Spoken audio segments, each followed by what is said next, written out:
Soal intensitas serangan Amerika Serikat Israel melawan Iran kami akan bahas bersama jurnalis Kompas TV yang mengamati pertahanan dan militer Julius Suman bersama Guru Besar Hukum Internasional Universitas Indonesia Hikmahanto Juwana.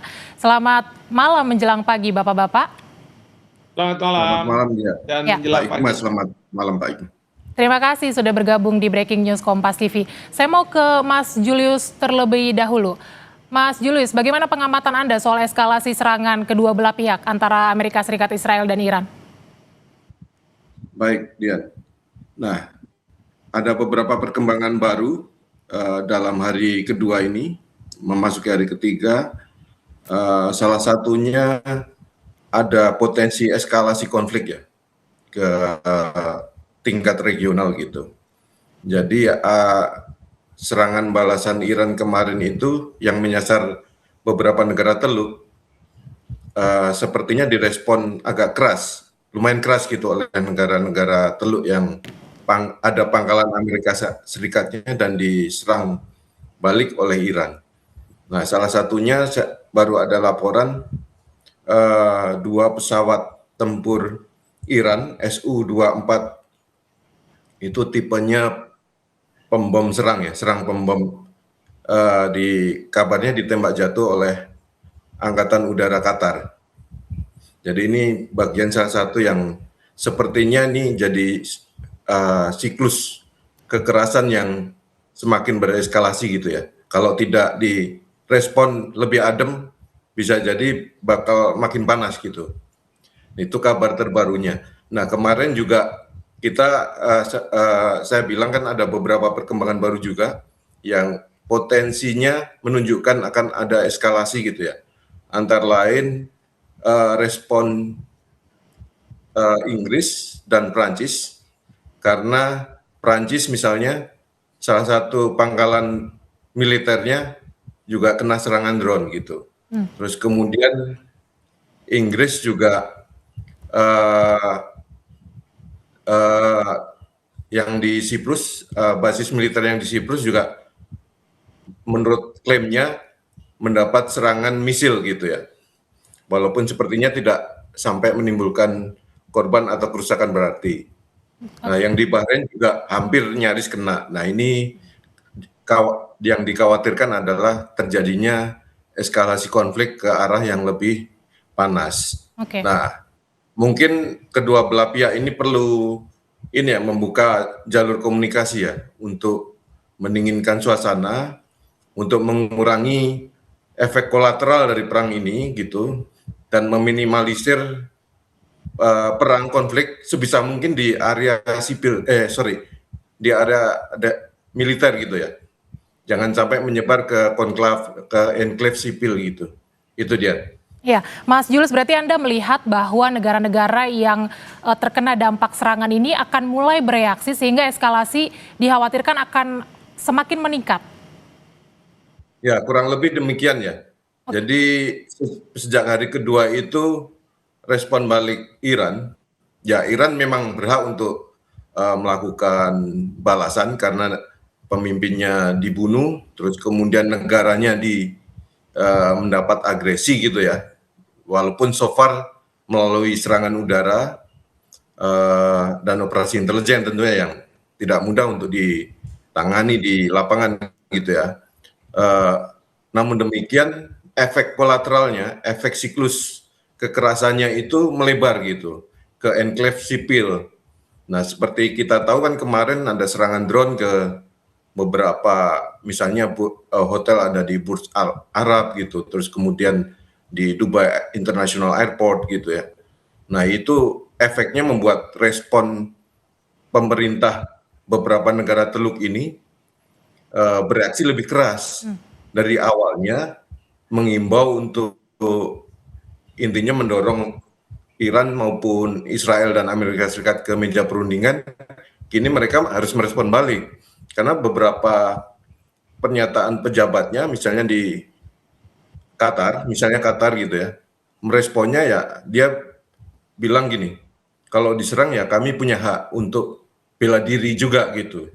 Seperti itu argumentasinya. Maka hari-hari ini kita melihat reaksinya lebih keras lagi karena pemerintah Qatar tadi ya ada kabar selain bela dirinya adalah mencegat misil-misil yang masuk atau serangan drone menembak jatuh, tapi sekarang jadi lebih aktif lagi gitu. Makanya kita dengar kabar hari ini, kita belum lihat buktinya ya, maksudnya saya belum lihat buktinya, mungkin juga sudah ada, tapi tadi kayak Al Jazeera sudah memberitakan juga bahwa Angkatan Udara Qatar menembak jatuh 2 pesawat pesawat serang pembom Su-24MK milik Iran gitu. Oke, baik, Timur Tengah akan semakin bergejolak dalam konflik ini, tapi saya mau ke Pak Hikmahanto dulu. Pak Hikmahanto, pasca tewasnya pemimpin tertinggi Iran, Ali Khamenei, Iran memang sudah memiliki Dewan Kepemimpinan sementara. Tapi bagaimana Anda melihatnya? Apakah kekosongan kekuasaan, kita katakan seperti itu, membuat posisi Iran seperti apa? Apakah menjadi rawan dalam serangan Amerika Serikat Israel, atau Anda membacanya seperti apa? Situasi Iran, posisinya dalam kekosongan kekuasaan ini? Pertama, yang pasti tidak ada kekosongan kekuasaan ya, karena di masa transisi ini itu kan ada 3 figur tadi yang sudah disampaikan yang memegang tampuk pemimpin, yaitu presiden secara kolektif kolegial, saya duga, kemudian ketua kehakiman, dan kemudian wakil dari mullah. Nah, sambil menunggu siapa yang akan menjadi pemimpin pengganti dari Ayatollah Ali Khamenei. Itu yang pertama. Yang kedua adalah dalam konteks seperti sekarang ini, Amerika Serikat mencoba untuk melakukan backdoor diplomacy, melakukan semacam negosiasi agar pihak Iran mau menyerah, kira-kira seperti itu, dan serangan akan dihentikan, tapi akan ada tuntutan-tuntutan. Jadi ini mengikuti pola yang ada di Venezuela, di mana ketika Maduro dicokok begitu ya, kemudian wakil presiden dijadikan presiden, dan kemudian oleh pihak Trump dikatakan Anda boleh menjadi presiden, tetapi Anda harus melakukan berbagai hal yang dikehendaki oleh Amerika Serikat. Nah, mungkin ini yang akan dicoba oleh Amerika Serikat, tetapi ada Sekretaris Dewan Keamanan Nasional tertinggi Iran, Ali Larijani, itu yang mengatakan bahwa tidak, kita menolak negosiasi dengan Amerika. Jadi ini yang kemudian dalam pernyataan dari Presiden Trump ketika mengumumkan ada 3 prajurit yang gugur dari pihak Amerika Serikat, dia mengatakan bahwa perang ini akan berlangsung agak lama, tidak seperti kayak di Venezuela cuma 300 menit, tetapi ini bisa sampai 4-5 minggu ke depan.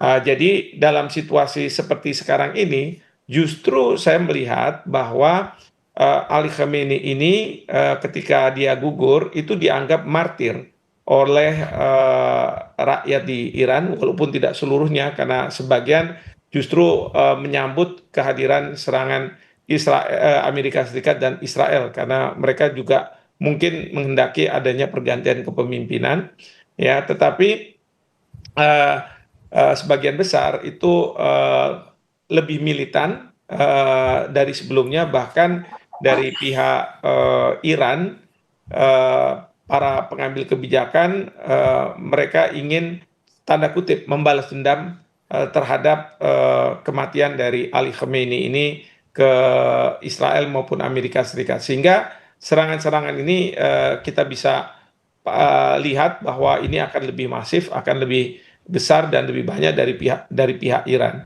Dan ada 3 titik yang dituju oleh Iran, yaitu di Israel sendiri, lalu pangkalan Amerika Serikat, dan tentunya nanti kapal-kapal induk Amerika Serikat, seperti itu. Ya, Pak Hikmahanto, saya mau kembali soal Dewan Kepemimpinan sementara kan sudah mengadakan pertemuan begitu ya untuk menggodok siapa yang nanti akan menggantikan Ali Khamenei.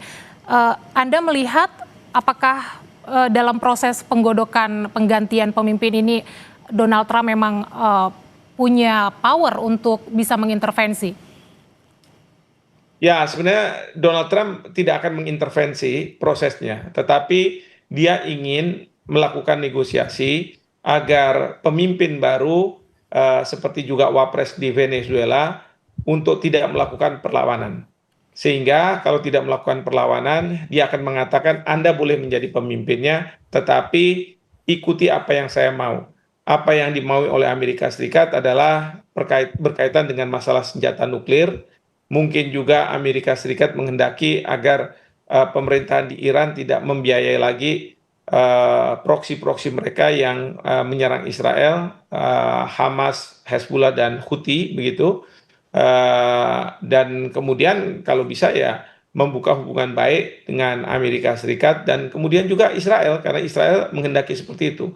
Walaupun kalau dari sisi Israel inginnya terjadi perubahan rezim, tapi bukan sistem mullah tentunya ya karena di apa namanya pada saat perangan seperti sekarang ini kan Reza Pahlavi yang merupakan anak dari Syah Iran itu muncul dan dia ingin merubah sistem yang sekarang ada, sistem mullah ini menjadi sistem kerajaan seperti pada waktu Syah Iran, bahkan benderanya juga akan dirubah dan lain sebagainya. Jadi sistemnya berubah sama sekali.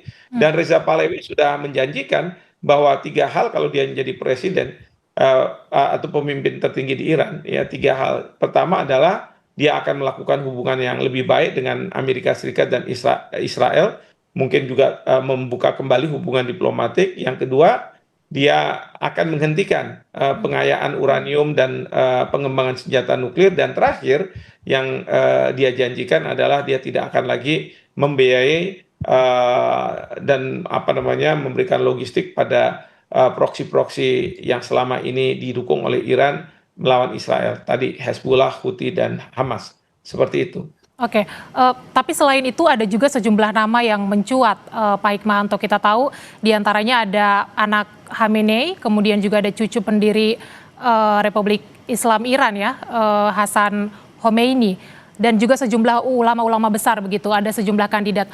Mana nama yang paling punya kans untuk menggantikan Ali Khamenei yang kepemimpinannya sangat karismatik? Ya, kalau misalnya terhadap 4 itu, ini dengan catatan bahwa sistem yang berlaku adalah sistem mullah, ya.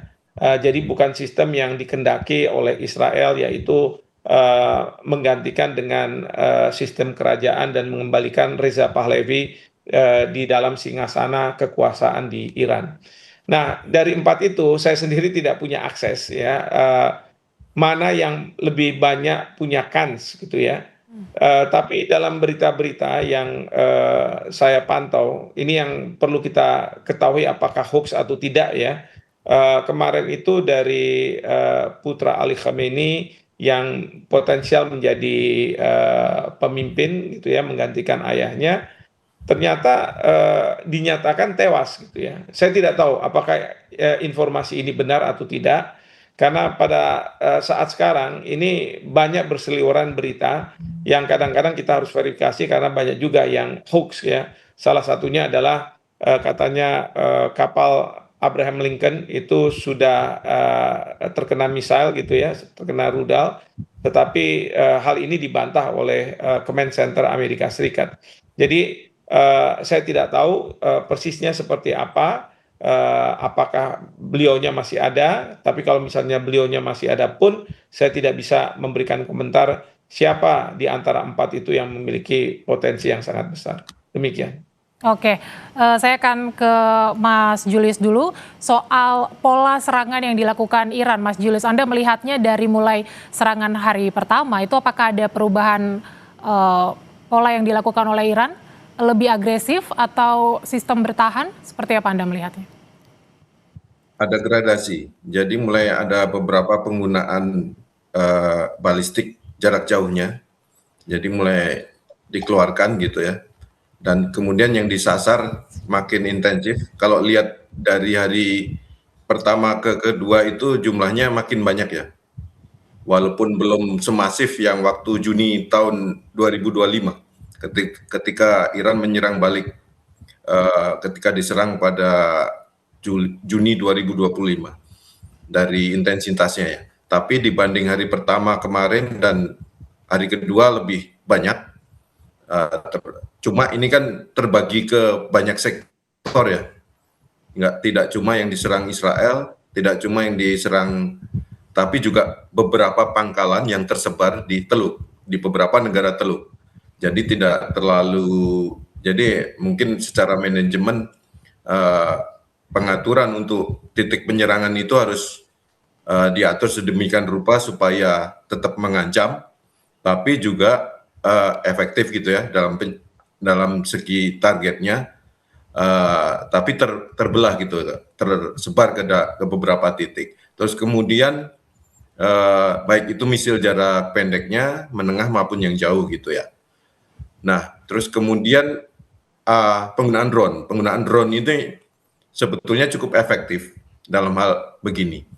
Drone ini biaya produksinya murah, sekitar Shahed 136 itu efektif membuat kepanikan sebetulnya. Dan kerusakannya juga lumayan, menyasar objek militer maupun seperti yang kita lihat di video amatir beberapa objek sipil gitu. Dari segi ongkos murah banget, 20.000 sampai 50.000 dolar. Nah, ini dilemahnya buat negara yang diserang, negara-negara Teluk yang diserang. Mereka punya beberapa sistem pertahanan udara seperti rudal Patriot, tapi mikir-mikir kalau mau nembak dengan itu untuk menjatuhkan drone-nya, karena biayanya operasionalnya mahal banget gitu, puluhan juta dolar. Gitu. Ada yang Patriot itu 4 juta dolar untuk operasinya, sementara untuk rudal-rudal yang anti pertahanan yang lebih canggih seperti THAAD itu bisa 12 juta dolar gitu. Jadi berbanding sangat jauh dengan Iran. Jadi Iran sengaja sepertinya pakai taktik ini untuk mencari respon serangan pertahanan udara lawannya yang disasar ini, dipancing dengan itu. Jadi mungkin akan ada celah bolong di situ.